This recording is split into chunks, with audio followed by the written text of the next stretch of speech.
पिछड़ा है भाजपा जदयू गठबंधन राज वाला बिहार। बीजेपी सांसद ने लोकसभा में लगाई मदद की गुहार।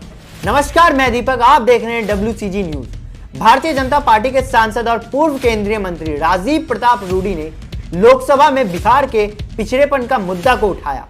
शून्यकाल के दौरान भाजपा सांसद ने सरकार का ध्यान इस ओर आकर्षित किया और कहा कि एक पिछड़े राज्य का पिछड़ा व्यक्ति होने के नाते वे सरकार से मांग करते हैं कि बिहार की स्थिति को लेकर जरूरी कदम उठाए जाए।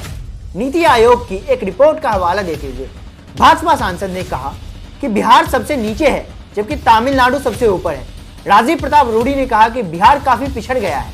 उन्होंने कहा कि देश कब तक नहीं बढ़ सकता जब तक कि बिहार आगे नहीं बढ़ पाएगा। नीति आयोग की रिपोर्ट के मुताबिक 28 राज्यों में राष्ट्रीय बहुआयामी गरीब सूचांक बिहार का 51.91% है जबकि तमिलनाडु 4% के करीब है।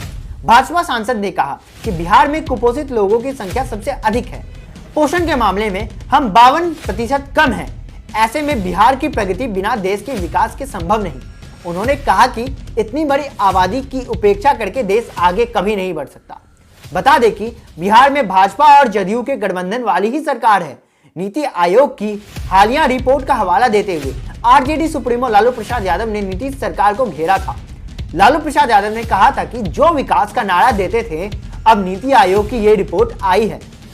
नीतीश कुमार को चुल्लू भर पानी में डूब जाना चाहिए। नीति आयोग की रिपोर्ट के मुताबिक राज्य सरकारों के तमाम दावों के विपरीत बिहार की 51.91% जनसंख्या गरीब है। इसके बाद झारखंड में 42.16% और उत्तर प्रदेश में 37.79% लोग गरीब हैं। वहीं केंद्र शासित प्रदेश में पुडुचेरी में सबसे कम गरीबी है। राज्यों में केरल इस रिपोर्ट में सबसे ऊपर है। गोवा 3.76% के साथ दूसरे, सिक्किम 3.82% के साथ तीसरे स्थान पर है। इस रिपोर्ट के मुताबिक भारत का राष्ट्रीय बहुआयामी गरीब सूचांक का माप ऑक्सफोर्ड गरीबी और मानव विकास पहल यानी कि OPHI और संयुक्त राष्ट्र विकास कार्यक्रम UNDP द्वारा विकसित विश्व स्तर पर स्वीकृत और मजबूती कार्य प्रणाली के आधार पर बनाया गया है।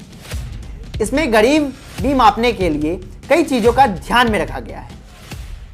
आपको बता दें कि जब भी UNDP या फिर जो भी आम संस्था इस तरीके की सर्वे करती है तो उसमें वो लोग अक्सर पायलट सर्वे का इस्तेमाल करती है और पायलट सर्वे में कुछ लोगों का ही सैंपलिंग किया जाता है।